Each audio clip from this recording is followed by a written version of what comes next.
Everybody, welcome to the 15th of June, 2025. I hope everybody had a fantastic Saturday and happy Father's Day to those of you whom that fits. Let's talk about real estate, something that a lot of people aren't really mentioning. Real estate agents have access to a lot of information besides just listing price and what you're going to see as a consumer searching the syndication websites.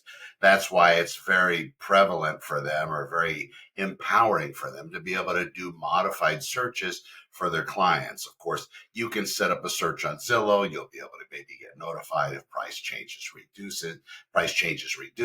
or prices reduce in a change type format, or if they increase. You might be able to look at some other statistics, but to really dial it down and look at a comparable value of each individual listing combined with days on market timeframes, then historical days on market timeframes, then to be able to look at the past status of the property, watch it go in and out of escrow maybe a couple times, and then also gauge it by the amount of photographs and what angles they're using, what type of actual photographer they used. Are the actual virtual tours and photographs modified or enhanced? Was the house virtually staged? A lot of different things. And also, are they using historical pictures, because the house might be out of some kind of shape and they're actually using the pictures from the very beginning?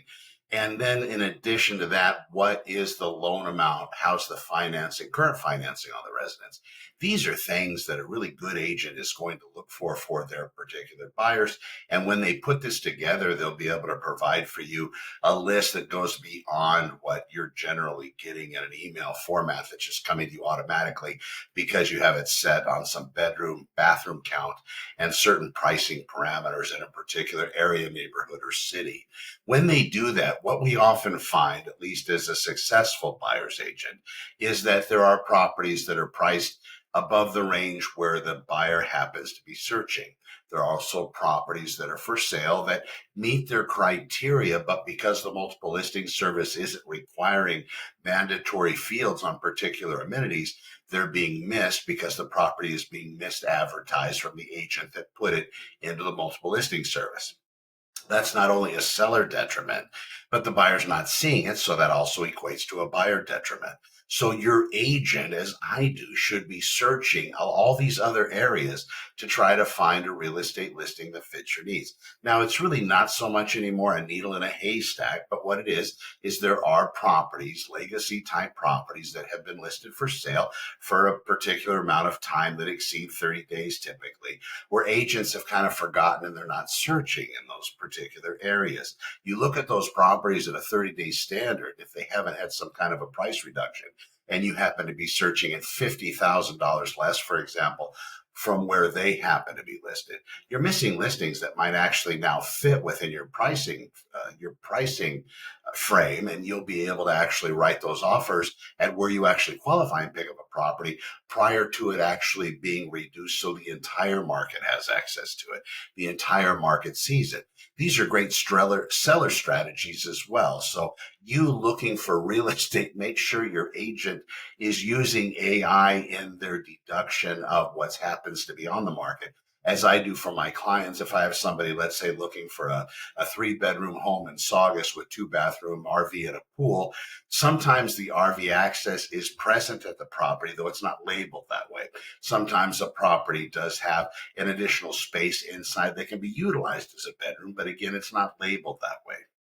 So the property itself, while it might not on title show a particular bedroom bathroom count, it might actually have it because it was misrecorded at the time that it was entered into the city record, and then thereby had the document published on it. We see this in new housing all the time. Whenever a property gets inspected prior to it being completely finished, then maybe the inspector never goes back. So then that particular buyer of the property says, you know what, I've changed my mind. Is it too late to add an additional bedroom or an additional full bath instead of a half bath? And in a lot of cases, those changes get made, but they don't get updated at the title recorder's office. So now when an agent is looking at real estate for their buyers, they're just looking, if they're not doing that deep research, they're not seeing what their buyer might actually be able to use and be the answer to their needs. So that's why it's important to really get somebody that understands that process. So when they do the searching, they're just not arbitrarily setting the search and forgetting it, but they're actually doing active reconnaissance searches on the properties that happen to be for sale, the historical properties, the ones that have been on the market. Anybody can look at the property that just entered the market. But even with the properties that just entered the market, it could be the case that it's actually been priced at a particular point that is outside the realm of normalcy. So then that agent, while they might be obeying the seller's instruction, put it on the market, which if other agents out there do their research, we probably wouldn't have the inventory we do, because those agents would be able to identify these properties as I can and then offer those particular offers for their buyers, not for investors, but actually for real estate buyers that want to buy and live in real estate. Investors are a whole different strategy point. If you're an agent that represents investors, good for you. I just stick with actual people that want to buy and want to live in real estate.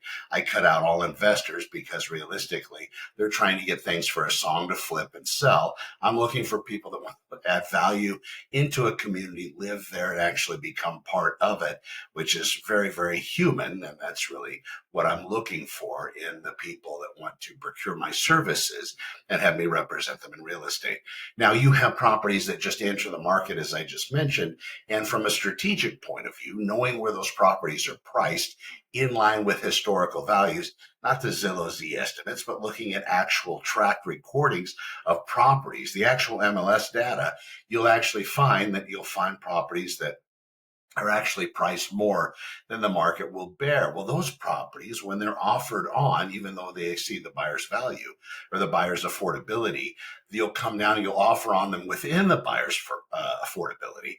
And then those sellers, because that particular buyer is providing good comp research and a data sheet or some kind of a spreadsheet to the seller as part of their offer, a lot of times those properties become within the buyer's grasp, and they're able to get that property because now the seller's been educated beyond what their own agent was probably able to impress upon them at the time they took the listing. Again, another win for a real estate buyer. I'm Connor MacIvor. You can check out SantaClaritaOpenHouses.com.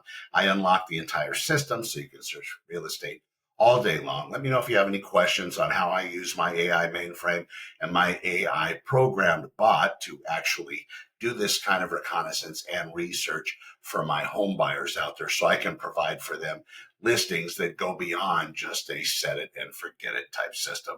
We'll talk to you soon. Thank you for watching.